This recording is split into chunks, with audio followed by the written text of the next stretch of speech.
Presentamos la historia de una revolución, de un fenómeno que se extendió por el planeta con la rapidez del fuego. Es el relato de unos visionarios, de unos jóvenes rebeldes e ingeniosos hippies renegados.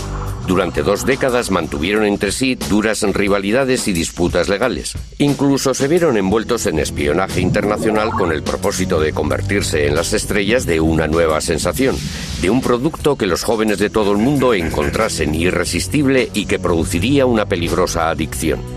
Hoy día es un negocio de miles de millones de euros que supera a Hollywood y que se dispone a superar a la industria discográfica como el negocio de ocio más lucrativo del mundo. Historia de los videojuegos.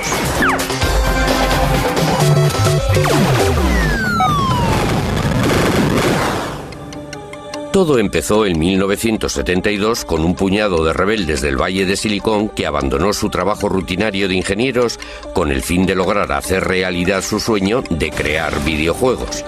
El fundador fue Nolan Bushnell, un joven de 28 años que se abrió camino con un capital de tan solo 500 euros. Creó una empresa a la que bautizó Go, el nombre de su juego de mesa favorito. En japonés, cuando alguien está a punto de vencer a otro, le avisa de antemano cortésmente diciendo Atari. Me pareció que era un nombre bastante agresivo para una empresa. A pesar de su falta crónica de fondos, Bushnell se dispuso a cortejar al que sería el primer ingeniero de Atari. Un buen día apareció Nolan y me invitó a almorzar en su nueva y reluciente ranchera. Me ofreció un sueldo de 1.000 euros al mes y algunas acciones en la empresa. Aún se combatía en Vietnam. En aquella época yo ponía en entredicho todo lo relativo a la autoridad, y si alguien me sugería que no debía de hacer algo, yo le llevaba la contraria. Decidí irme con él. Atari empezó en este edificio. Era una empresa sin infraestructura, solo nosotros 3. Estábamos asustados, en cierto modo. Este es el lugar. Aquí, en este pequeño taller, es donde nació Pong, el primer videojuego. Ahí es donde me sentaba y monté la primera máquina Pong. En realidad, Pong empezó como un mero proyecto de prueba. Exageró un poco las cosas. Me dijo que tenía un gran contrato con la General Electric. Ningún ingeniero quiere trabajar en un proyecto inservible. A pesar de que jamás nadie nos telefoneara, visitara o mantuviera correspondencia con nosotros, nunca se me ocurrió pensar que todo fuera mentira. Lo primero que hizo Al fue hacer funcionar las palas y después que la pelota se moviera.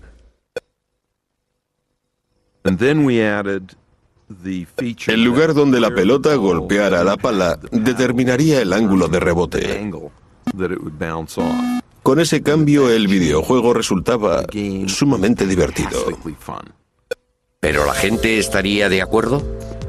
Bushnell y Alcorn instalaron su prototipo en la taberna local para comprobarlo. La instalamos en una caja de madera que tenía encima un papel muy pegajoso, realmente pringoso. Para recoger las monedas montamos una cajita de un caballito de esos en los que se montan los críos y colocamos la caja encima de un barril. Nos alejamos un poco, tomamos una cerveza mientras observábamos lo que ocurría. Uno de los asiduos del bar se acercó a la máquina y estudió en silencio el movimiento de la pelota en la pantalla. Introdujo una moneda y empezó a jugar.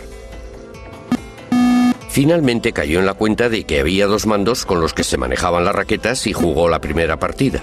Pronto una pequeña multitud se congregó a su alrededor para observarlo. Hasta entonces la gente no había visto nada en una pantalla televisiva que no procediera de un estudio. Aún recuerdo que una joven me preguntó ¿cómo se consigue una señal desde los estudios de televisión desde aquí? El hecho de que la señal fuera emitida allí mismo era algo que les desconcertaba.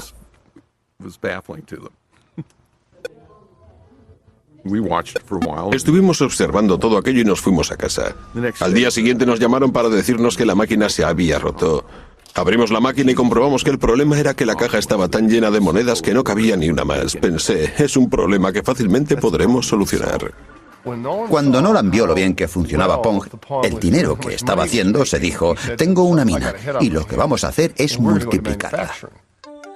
Atari había empezado su andadura. Bushnell alquiló el local más barato que pudo encontrar. una pista de patinaje en desuso, y allí mismo montaron la primera fábrica. Cuando anuncié en la empresa que íbamos a montar 100 máquinas al día, todo el mundo me dijo: Nolan, estás loco de remate. Como no teníamos ni idea, acudimos a la oficina de empleo y contratamos a gente de la calle, entre la que había personas en libertad condicional y mala gente. Resultó un poco alarmante porque era un trabajo de aficionados. Entre las 6 semanas y los 2 meses estábamos ya montando 100 máquinas al día. La noticia se extendió y empezaron a diluviar encargos pidiendo Pongs, 10.000 solo para los Estados Unidos. Cogió al país por sorpresa. Teníamos solo 24 años. Acabábamos, como quien dice, de salir de la universidad y ya teníamos el mundo en nuestras manos. De una inversión inicial de 500 euros, Atari consiguió el primer millón. Poco tiempo después, lograron otro éxito mayor con la versión doméstica de Pong. Tuve la impresión de que el mercado doméstico podría ser potencialmente enorme. Un buen día Al se me acercó y dijo: creo que podemos meter todo esto en un chip y conseguir que sea tan barato que llegue a todos los hogares del país. Le contesté: adelante con ello. Este es uno de los primeros chips de Pong. Siguiendo la lógica de las máquinas tragaperras y teniendo en cuenta que estos chips nos costaban solo 10 euros cada uno, podíamos fabricar un videojuego que podría venderse a 100 euros la unidad. Dar con alguien que vendiera el Pong doméstico representaba un reto mayor. No dimos con ninguna juguetería en todo el país dispuesta a comprárnoslos. Fue entonces cuando uno del equipo sugirió que deberíamos intentarlo con el departamento de deportes de los almacenes Sears. Sears nos encargó 150.000 unidades del Pong doméstico para las Navidades de 1975.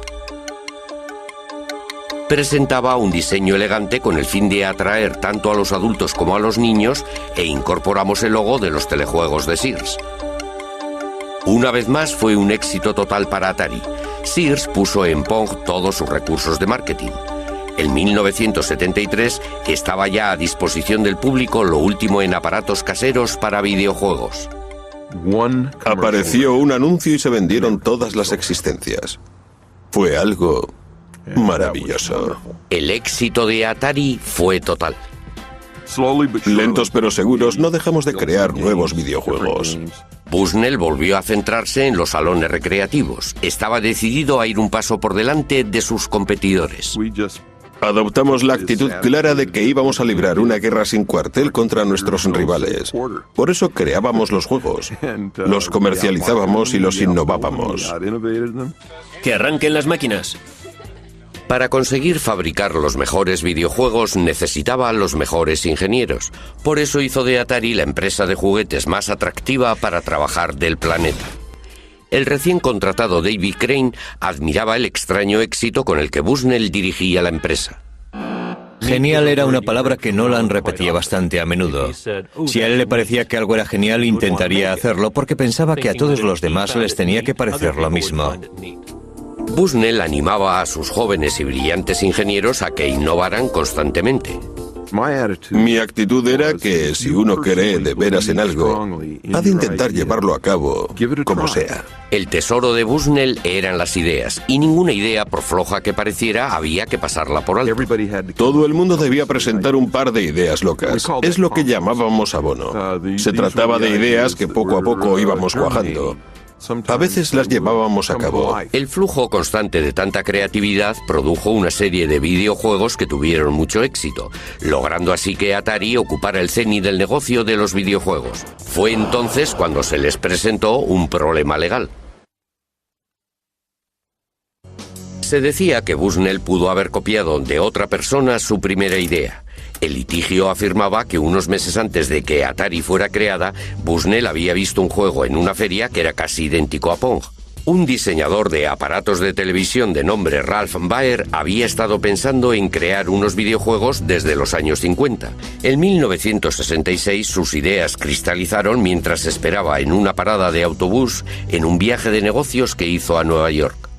Cuando volví a mi despacho a la mañana siguiente, el 1 de septiembre de 1966, redacté una memoria de 4 hojas en la que explicaba todo el proyecto. Propuse cosas como videojuegos de deportes, de persecución, de carreras y de coches. Baer empezó a trabajar en su invento. En 1968 ya había logrado poner en funcionamiento su primera videoconsola, a la que sencillamente bautizó su caja marrón. El primero de los videojuegos consistía en que dos puntos luminosos se iban persiguiendo sin tregua por la pantalla.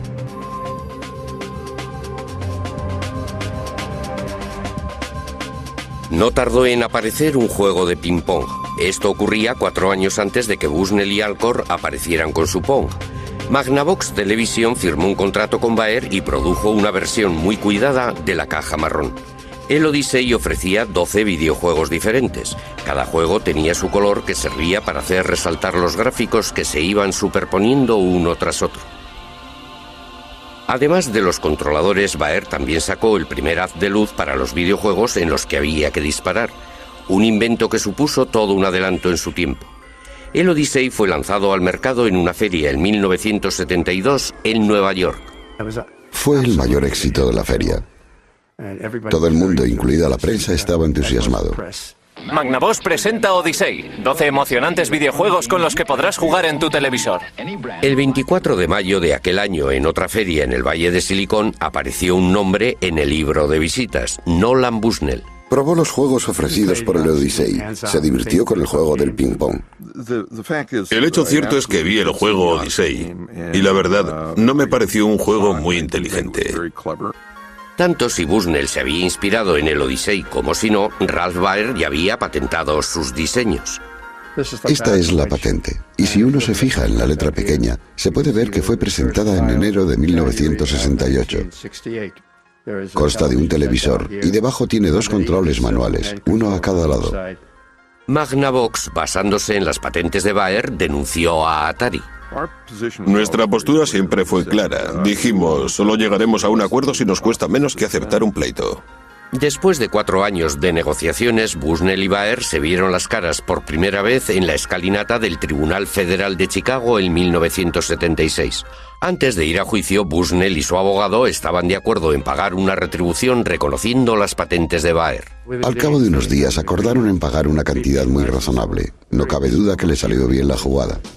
Magnavox aceptó una conciliación por valor de 400.000 euros. Ralph Baer logró que se le hiciera justicia, pero no consiguió el reconocimiento internacional que Bushnell disfrutaba por aquella época.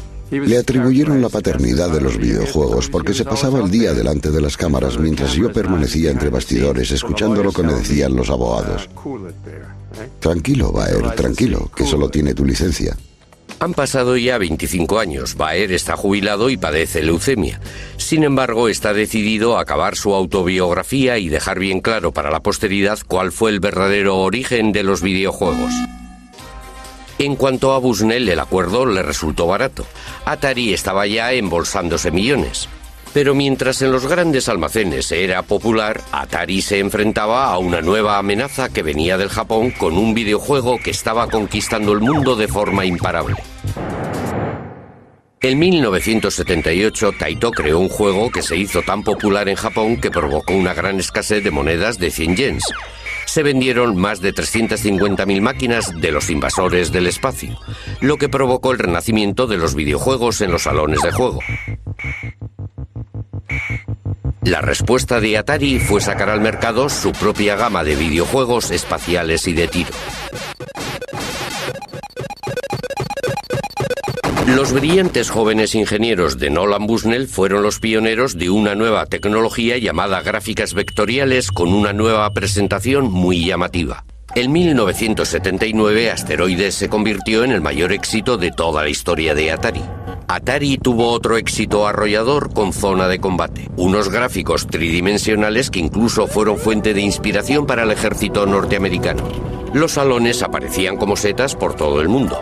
Tanto los adolescentes como los adultos acudían en su tiempo libre a esos lugares oscuros y llenos de humo. La reacción tanto de los padres como de los políticos fue inevitable. En la prensa pululaban a diario historias sobre jóvenes delincuentes y de chavales que hacían novillos. Los salones de juego fueron tildados de cuevas de perdición. Fue entonces cuando Atari presentó una solución. En 1975, sus ingenieros empezaron a trabajar en una nueva idea. Un sistema en el que se podían llevar a casa en unos cartuchos los mismos videojuegos que los que disponían los salones recreativos. Este es el primer prototipo del sistema de videojuegos en cartuchos de Atari. Tiene todos los elementos que se necesitan en un prototipo. Tenemos el cableado y las palancas del videojuego del tanque. Sabíamos que necesitábamos esto para poder jugar a Pong, para poder jugar al videojuego del tanque, porque tenía que ver con los juegos teledirigidos y otros, pero no estábamos muy seguros de lo que íbamos a hacer con ello.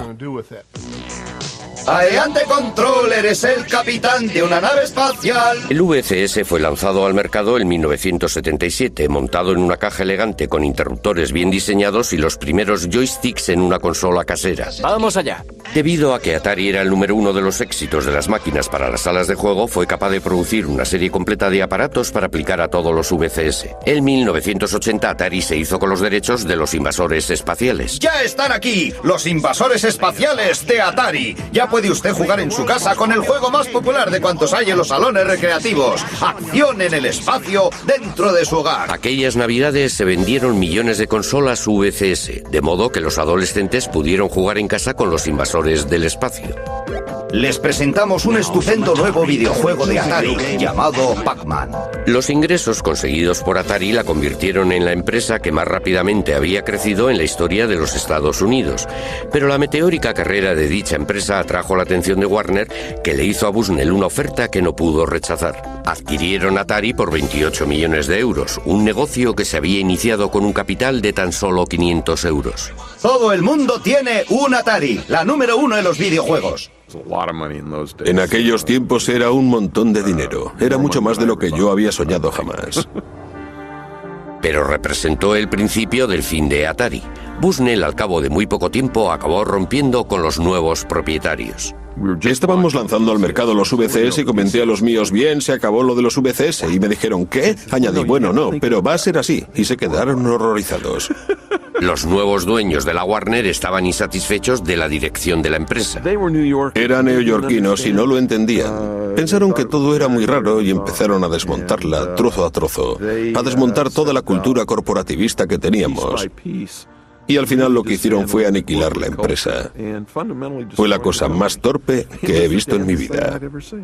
Finalmente, tras una serie de decisiones importantes tomadas por los nuevos jefes, Bushnell tuvo que abandonar su cargo. Le indemnizaron y le pusieron de patitas en la calle. La industria había perdido a su visionario pionero, pero no se habían acabado los problemas de Atari. Bajo la nueva dirección, los diseñadores estrella de la talla de David Crane no eran ya valorados por el papel que habían jugado en el mayor éxito que había disfrutado la empresa. Nos hicieron un montón de promesas que jamás cumplieron. Nosotros teníamos unos ingenieros clave que elaboraban los cartuchos para los videojuegos, que ganaban entre 50 y 60.000 euros al año. En 3 o 4 meses producían el software para un cartucho que podía llegar a venderse por un valor de 100 millones de euros. Si nos hacían pensar que no valíamos más que los encargados de poner los tirafondos de las cajas, eso quería decir que no estábamos en la empresa adecuada. David Crane y otros 3 diseñadores importantes abandonaron Atari y crearon su propia empresa, Activision. Tras 2 años de pleitos con Atari, se hicieron con los derechos para poder diseñar y producir sus propios videojuegos. El propio Crane diseñó el videojuego más exitoso de todos los tiempos, Pitfall. Todos los juegos que desarrollamos nosotros fueron grandes éxitos. Cuando Pitfall salió al mercado fue el mayor de todos los éxitos porque se vendieron muchos millones de unidades. Lo que en realidad estábamos desarrollando con Pitfall era el primer videojuego provisto de una consola. Activision volvió a encender la llama del espíritu creativo de la primera época de Atari, pero al mismo tiempo, sin quererlo, provocó un desastre. Fueron muchos los que se cegaron con el éxito de nuestro trabajo y desgraciadamente invadieron el mercado con productos que nadie quería comprar. Atari contribuyó a la pérdida de confianza en los videojuegos por parte del público, ya que había productos como el E.T. de muy baja calidad. Un videojuego de E.T., ¡guau! Muy pronto con ustedes. Millones de copias de E.T. acabaron en la basura. Deje que E.T. entre en su casa. El mercado de los juegos de ordenador se desmoronó y en 1983 la Warner anunció unas pérdidas de más de 250.000 euros, cayendo sus acciones en picado. Lamento haber vendido mi empresa a la Warner. Es la cosa más estúpida que he hecho en mi vida. En 1984 la Warner se deshizo de Atari y con ello fue declarada la muerte de los videojuegos norteamericanos. Pero en otros lugares, una nueva raza de diseñadores de tan solo 12 años que trabajaba en sus habitaciones estaba resucitando la industria que acabaría convirtiéndolos en adolescentes millonarios. A principios de los 80, unos adolescentes británicos montaron una revolución en sus cuartos, en las aulas y en los patios de los colegios. Eran los alumnos más raros de la escuela. Unos genios de la ciencia que eran buenísimos en matemáticas pero con pocos amigos, y que sin embargo se iban a convertir en millonarios. Sí, empezó como afición y se convirtió en una obsesión, y luego en una carrera. Los gemelos Philip y Andrew Oliver eran unos típicos adolescentes británicos. Sus padres no permitían que hubiera una videoconsola en casa. Sin embargo, pensaban que un ordenador sí que era algo educativo. Muy oportunamente apareció en el mercado toda una serie de ordenadores personales baratos como el Spectrum ZX y el Commodore 64. Miles de progenitores británicos los adquirieron para sus hijos con la idea de que les ayudasen a hacer los deberes, pero los chicos tenían otras ideas. Sin que nadie les echara una mano, descubrieron que eran capaces de crear sus propios videojuegos como los que había en las salas de juego e incluso mejores. Nos fijamos en las salas recreativas. El problema en dichos sitios era que los chicos tenían que meter monedas cada pocos minutos para divertirse, mientras que con los videojuegos podían pasarse jugando toda la tarde. Los gemelos Oliver fueron autodidactas y partiendo de cero aprendieron a programar videojuegos. En 1982, con tan solo 13 años, presentaron su primer videojuego a una revista especializada que publicó su trabajo. El trabajo había sido bautizado Roadrunner. Fue estupendo acudir a la escuela y decir a nuestros colegas, mirad, es nuestro trabajo. Fue estupendo poder jugar con los demás muchachos. Eran unos bloques pintados con un solo color. Corrían por la pantalla y el camión se movía por la pantalla. Solíamos retarnos, a ver cuánto puedes aguantar. El camino se iba estrechando más y más, y con muchas más curvas, y todo ello al azar. Finalmente te sacaba del juego. La revista les pagó 75 euros, una bonita suma de dinero de bolsillo para unos adolescentes de 13 años. Luego se presentó la oportunidad de aparecer en la televisión. Se presentaron a un concurso televisivo en el que competían chicos de su edad. Elaboramos un videojuego, lo enviamos y ganamos el primer premio. Salimos en la tele, fue estupendo. Más tarde nos comentaron que habíamos sido los únicos que habíamos enviado un proyecto. En realidad no querían que preparáramos un videojuego, solo querían un diseño sobre papel. Habíamos creado un videojuego. Les llovieron ofertas para comprar sus juegos y la afición de los gemelos se convirtió en una pequeña industria. Preparamos toda una serie de Esos juegos. fueron los primeros. Este es el asesino P y la cueva P. Hubo muchas noches que las pasamos trabajando y al día siguiente íbamos a la escuela como si nada.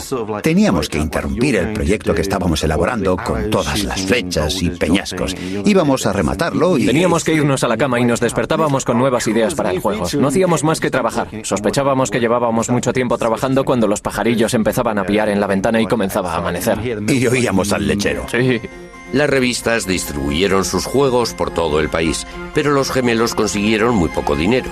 Cuando cumplieron los 18 años, los padres pensaron que había llegado la hora de que fueran a la universidad y de que consiguieran un trabajo serio. Pero uno de sus profesores persuadió a los padres para que les concedieran un año con el fin de que su afición se transformara en negocio. Unas semanas más tarde, todo cambió cuando conocieron a los hermanos Darling. Richard y David también habían estado creando sus propios juegos desde los 11 y los 12 años, pero estaban insatisfechos con las cantidades que las empresas estaban ofertando a los jóvenes diseñadores. Por esa razón empezaron a vender sus juegos por correo, creando su propia empresa en una habitación de la casa. Duplicaban los juegos en una cassette, imprimían sus trabajos y llegaron a vender 1 millón de copias. Con tan solo 17 y 18 años montaron su empresa llamada Codemaster. Fue en su primera comparecencia en una feria con 18 años cuando conocieron a los gemelos Oliver. Vinieron los gemelos Oliver a nuestro stand y nos presentaron una demo con uno de sus juegos que habían preparado de antemano. No paraban de decir, sí, un juego así, os daremos 15.000 euros. Estábamos alucinados. Alguna vez han comentado que se quedaron boquiabiertos, que se quedaron profundamente emocionados, pero lo debieron ocultar muy bien. Nos faltó tiempo para volver a casa. No pudimos conciliar el sueño. En menos de un mes creamos Super Robin Hood, que llegó a ser el número 1 en ventas. Para Navidades ya habíamos vendido más de 100.000 unidades y ganamos 15.000 euros. Era increíble. En cuanto empezamos a vender, ya no pudimos parar. Fue la colaboración más exitosa en la historia de los juegos para ordenador. Calculamos que el 50% de los juegos de Codemaster fueron creados por nosotros. Los gemelos Oliver también estaban trabajando en un proyecto secreto. Querían inventar algo totalmente nuevo, un juego centrado en un personaje animado. Dicho personaje no fue otro que Dizzy. Queríamos presentar un mundo de fantasía.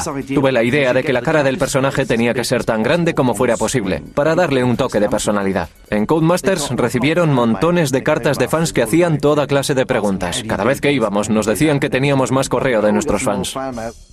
Dizzy fue un éxito internacional, fue el más vendido en todo el mundo. En realidad tuvimos diferentes juegos ocupando los puestos 1, 2 y 3 de las listas de éxitos. Éramos algo así como los Beatles en el campo de los juegos para ordenador. Estos jóvenes millonarios creadores de juegos se convirtieron en personajes famosos ocupando los titulares y alardeando de sus éxitos. Les dio por comprar Ferraris en cuanto conseguimos dinero, pero mi impresión es que los Ferraris no les duraban demasiado. El resultado de tan duro trabajo fue una enorme contribución muy creativa en el diseño de los videojuegos. Eran videojuegos diseñados por los propios jugadores para jugadores. Gracias a la era del ordenador casero, Gran Bretaña contribuye hoy día más que cualquier otro país a la industria de los videojuegos. Recuerdo que le dije a un periodista que un día todo esto llegaría a superar a la televisión. Y ahora mismo, la industria británica de los videojuegos exporta más que la industria del cine y de la televisión inglesas juntas. Pero a principios de los 80, mientras unos adolescentes británicos eran las estrellas de la era del ordenador casero, en Oriente también estaban emergiendo otras estrellas. El centro de la industria iba a desplazarse una vez más. La industria de los videojuegos, que había comenzado con Atari en la costa oeste de los Estados Unidos hacía 30 años, estaba ya dominada por Japón.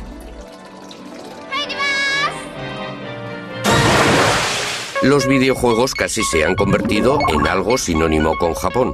Ello se debe en gran parte a una serie extraordinaria de videojuegos basados en diferentes personajes. Todos fueron desarrollados en los años 80 por un único genio creador. Desde Walt Disney ningún hombre había tenido capacidad de llegar a las mentes y tocar los corazones de los niños de todo el mundo como Shigeru Miyamoto. Hubo un momento en el que caí en la cuenta de que los videojuegos podrían ayudar a la gente a expresar sus emociones. Desde entonces, los recuerdos de mi niñez han quedado reflejados en los videojuegos que he creado.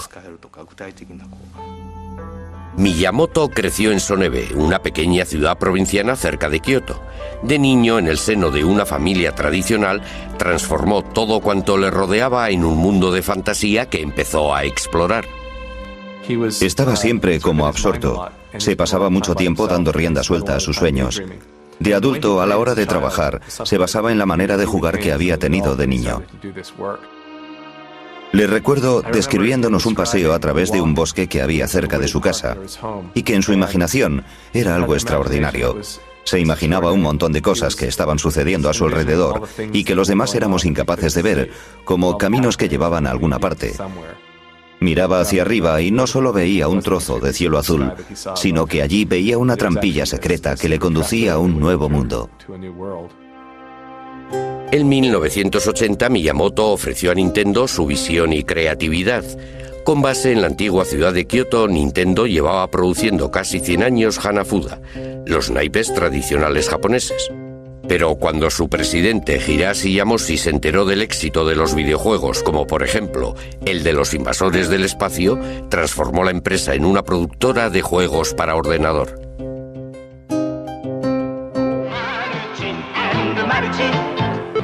A sus 20 y pocos años, Miyamoto no mostraba ningún interés en los videojuegos, pero su padre quería que tuviera un trabajo respetable. Miyamoto era un artista imaginativo, creativo, inventivo. El último lugar en el que esperaba ir a parar era una gran empresa. Odiaba los ordenadores, no tenía fe en cosas intangibles como por ejemplo la electricidad. El siguiente golpe de suerte fue un aviso de crisis proveniente de Norteamérica. Nintendo había establecido un pequeño cuartel general en Seattle. La época de los salones recreativos estaba en su punto álgido con Atari a la cabeza y Nintendo quería un trozo del pastel. La rama norteamericana de Nintendo había encargado 2000 unidades de un juego muy exitoso en Japón llamado Raiders Cop, pero en Norteamérica fue un desastre. Le solicitaron a la oficina principal en Kioto que creara algo que lo reemplazara. Como no disponían de un diseñador, tomaron la decisión de dar al empleado más novato su gran oportunidad. Miyamoto se quedó totalmente desconcertado y agobiado ante tal idea. Empezó a investigar. Acudió a los salones recreativos para poder ver y observar a los adolescentes que se divertían con aquellos videojuegos e intentó entender de qué se trataba. Empezó a forjar su idea y a considerarlos como si fueran películas. ¿Por qué no iban a poder contar una historia? Miyamoto creó una historia sencilla y unos personajes llenos de color en el juego que acababa de inventar. Permítame que le muestre el primer boceto que preparé para Donkey Kong. El gorila se escapa de la jaula, atrapa a la chica y se fuga con ella. Un hombre con un martillo en la mano le persigue esquivando todos esos barriles. Al final aparece un agujero en el suelo. El gorila cae dentro de él y se mata. Con el fin de dar vida a sus personajes, Miyamoto tuvo que trabajar con las limitaciones que le imponía la tecnología de la época. De repente surgió un problema. ¿Qué pelo tenía el personaje? El asunto es que él se estaba cayendo. En un videojuego, el pelo presentaba una dificultad que los diseñadores de la época no podían resolver. Es decir, por la inercia de la caída, el pelo tenía que aparecer con las puntas hacia arriba. Miyamoto resolvió el problema poniéndole una pequeña gorra. Dándole un toque final, Miyamoto compuso la música para el videojuego que fue enviado a Seattle. Quedaba por ver si Donkey Kong iba a tener más éxito que el fracaso que había supuesto Raiders Cop al que debía sustituir.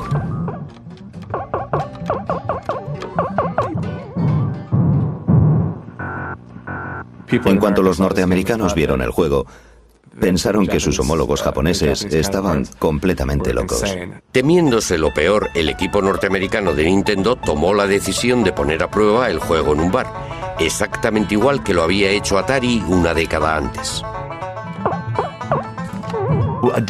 Al día siguiente, volvieron a la taberna Spot. Abrieron la caja del dinero y había 30 euros en monedas de 20 céntimos. Estaba casi a rebosar. Eso quería decir que la máquina había estado funcionando sin parar todo el tiempo que el bar había permanecido abierto, desde la mañana hasta la noche. Comentaron, vaya, qué aberración es esta. Es toda la investigación de mercado que necesitamos. Adelante con ello. Solo en el primer año el juego recaudó 100 millones de euros. Donkey Kong se convirtió en una estrella internacional gracias a una serie de videojuegos de mucho éxito. El primer compañero de Donkey Kong, Jumpman, llegó a tener incluso más fama y fortuna. En 1985, Nintendo anunció el lanzamiento de una nueva consola doméstica pensada para el mercado estadounidense. El sistema de entretenimiento Nintendo, o NES, sus siglas en inglés. Tras el colapso de la industria norteamericana de los videojuegos, muchos expertos pensaron que se habían vuelto locos, pero Nintendo contaba con un arma secreta. Con su nueva creación, Miyamoto consiguió que los videojuegos adquirieran otro nivel. Jumpman se reencarnó en un fontanero italiano de nombre Mario. Mario se convirtió en una atracción universal. Mario es capaz de hacer unos ejercicios físicos extraordinarios como dar grandes saltos, pero no es un superhéroe. Se hunde en el agua y se hace daño si cae de las alturas.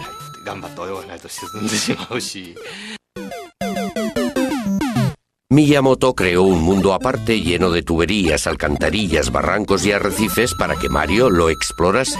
Además, inventó un ejército de monstruos animados para que Mario se enfrentara a ellos. En las pruebas de la primera versión, Mario era enorme. Luego creé al pequeño Mario. El juego cobró más interés con los dos hermanos. Más tarde me pregunté qué comida mágica podría transformar al pequeño Mario en el Mario grande. Fue cuando creé esa enorme seta roja. Estaba creando ese universo maravilloso que él mismo estaba contemplando a través de un espejo. Enseguida aparecieron otras series y Mario se convirtió en una superestrella internacional. En una encuesta realizada en 1987, Mario fue reconocido por más niños norteamericanos que el propio Mickey Mouse. Fue entonces cuando Miyamoto desveló su obra maestra.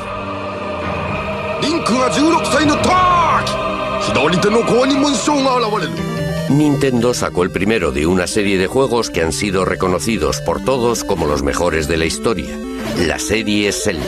La leyenda de Zelda se movía a través de todas las formas y niveles, ofrecía a los jugadores un enorme mundo mágico por el que podían vagar y explorar libremente. La historia se inicia con un niño que está en medio de un campo. Carece de espada y escudo. El jugador empieza poniendo nombre al niño, pero no tiene ni idea de qué ha de hacer a continuación.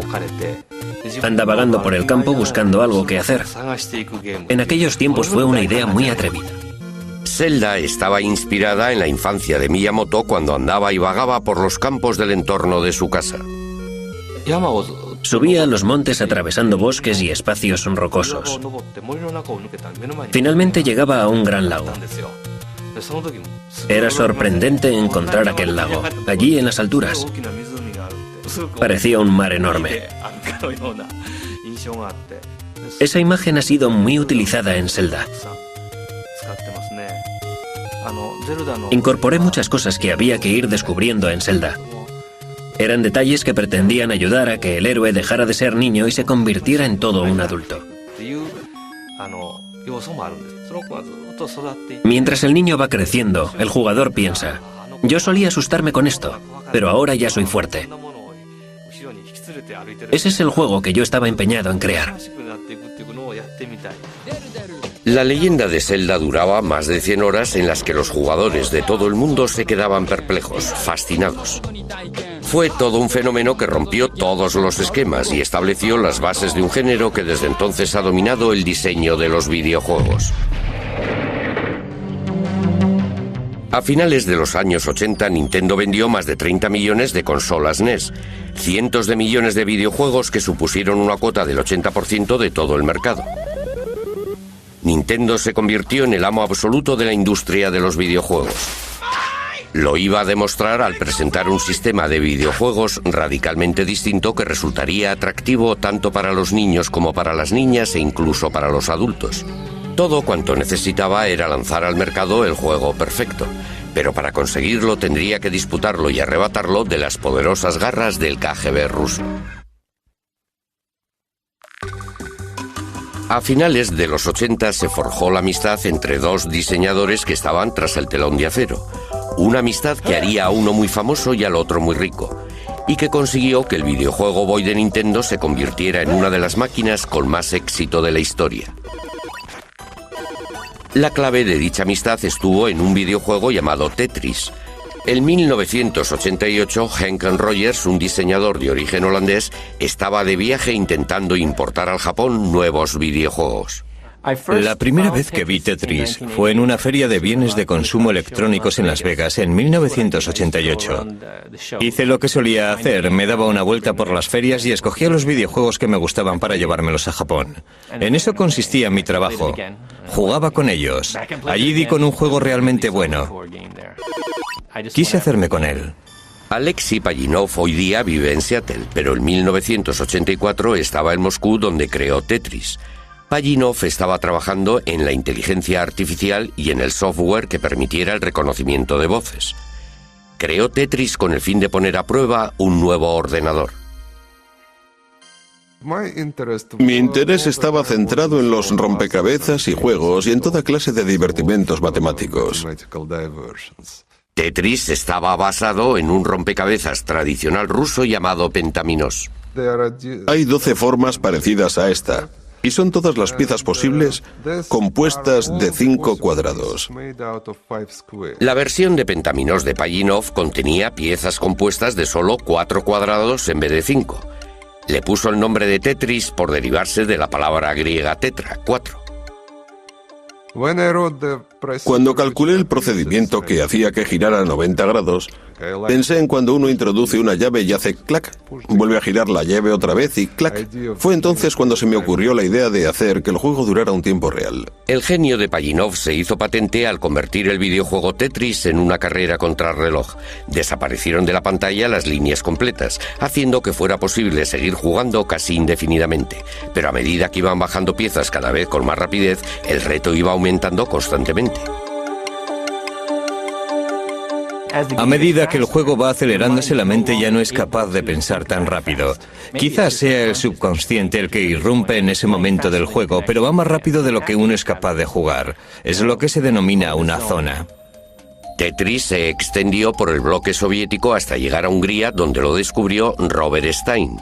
Stein se fue a Moscú, donde conoció a Alexei Pajitnov y negoció con él una licencia para publicar el juego. Por alguna razón desconocida, me ofreció el Tetris original. Tenía la licencia para distribuirlo donde yo quisiera. Es lo que creí. Tetris se convirtió en Occidente en la mayor sensación internacional desde Los invasores del espacio. Cuando Tetris invadió la industria, el resto de la producción quedó anulado. Finalmente tuvo que ser retirado. En Japón, Henk Rogers sacó una versión para la consola doméstica de Nintendo. Sacamos este Tetris en las Navidades de 1988. Acabamos vendiendo 3 millones.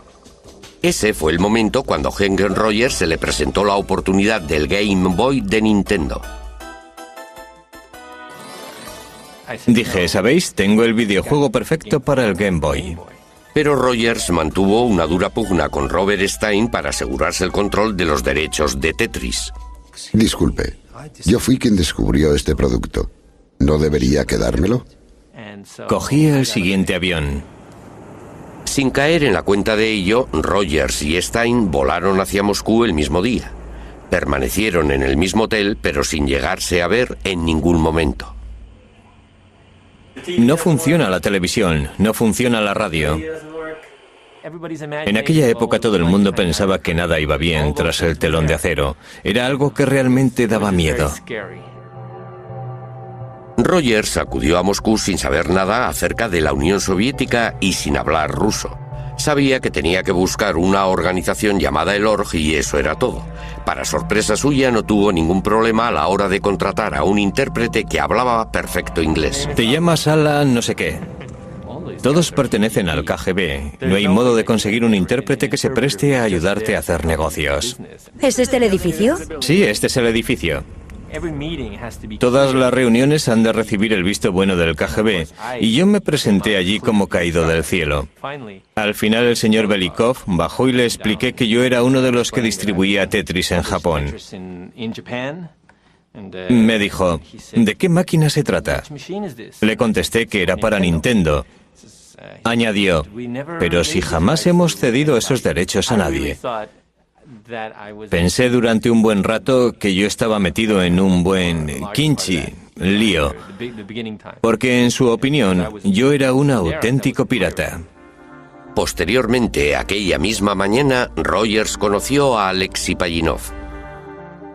Les presento al siguiente invitado, el mundialmente famoso señor Pajitnov. Vaya, mundialmente famoso. ¿Famoso por qué? Porque en el mundo... Me llamo Alexei Pajitnov. Nos hicimos amigos rápidamente porque en cuanto hablamos del diseño de videojuegos tenemos algo en común de lo que podemos hablar. Su inglés no era muy bueno, pero sí lo suficiente. Henk fue la primera persona que entendió y a la que de verdad gustó el videojuego. Es lo que percibí de inmediato.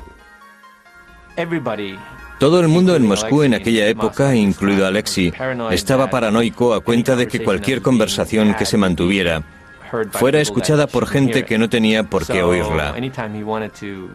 Por esa razón, siempre que quería decirme algo, me guiñaba el ojo y nos íbamos a un parque. Finalmente iniciaron las conversaciones sobre la compra de los derechos de Tetris. Allí había al menos de 8 a 10 personas, algunas de las cuales pertenecían sin ninguna duda al KGB. Yo estaba confinado en una habitación a 3 grados en la que me hacían toda clase de preguntas. Lo que Rogers desconocía era que los rusos estaban negociando también con Robert Stein en otra habitación del mismo edificio. Mi objetivo consistía en intentar hacerme con todas las licencias que fuera posible de todo lo que quedaba. Sin que ninguno de los dos lo supiera, que Bill Maxwell, hijo del magnate de la prensa Robert Maxwell y presidente de Mirrorsoft, editores británicos de videojuego, también estaba en Moscú. Kevin estaba moviendo los hilos, estaba diciendo: si no hacen el trato conmigo, mi padre va a ir a hablar con Gorbachev y ustedes van a tener serios problemas. Ese fue el método que aplicó en sus negociaciones. Pero Rogers tenía a Pajitnov de su parte y tenía todo el apoyo de Nintendo para presentar una oferta generosa.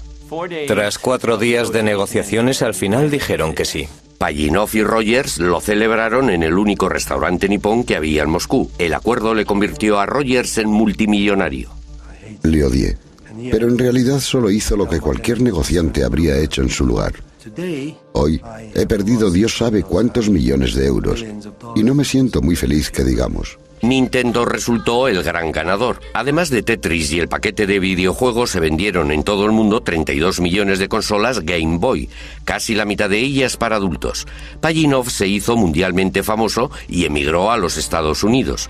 Como era ciudadano soviético, no ganó nada a cuenta de los videojuegos hasta que expiraron los contratos en 1996, 12 años después de haberlos inventado. En la actualidad, él y Henk Rogers trabajan juntos y venden Tetris para una nueva generación de hardware. Con Tetris, la industria de los videojuegos se hizo adulta y convirtió a Nintendo, durante cierto tiempo al menos, en la empresa de ocio más poderosa del planeta. Partiendo de unos orígenes muy humildes, la cultura de los videojuegos evolucionó a unos pasos gigantescos gracias a la intuición y creatividad de sus grandes pioneros. Fueron hombres que entendieron lo mucho que a la humanidad le gusta y necesita jugar. Abrieron las puertas a un maravilloso nuevo mundo en el que una vez que se entra no se puede salir.